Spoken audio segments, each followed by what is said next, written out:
Қос бағдарлама аясында жалпы 100 грант бөлінді дейді Филипп Мартине. Магистратураға 90, аспирантураға 10. Тек қазақстандық студенттерге. Өкілетті елшінің сөзінше қазір Франция елінде 300 мыңнан аса шетелдік студент білім алып жатыр. Оның 600-і ғана қазақстандық. Айта кету керек, ұсынылған бағдарламалар бойынша білім алу тегін.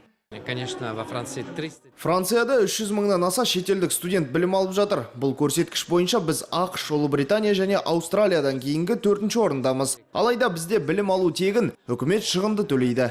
Құжаттар маусымның 15-не дейін қабылданады. Барлық ақпарат әлеуметтік желі парақшаларымда бар дейді Филипп Мартине. Айта кету керек, аталмыш бағдарламалар биыл ғана бастау алды. Сәуір айында Қазақстан Республикасы білім беру министрлігімен келісім жасасқан екен. Жадыра Болатқызы, Қасымхан Алдашев, Азамат Айтқалин, Александр Колесников, Ирбис телекомпаниясы.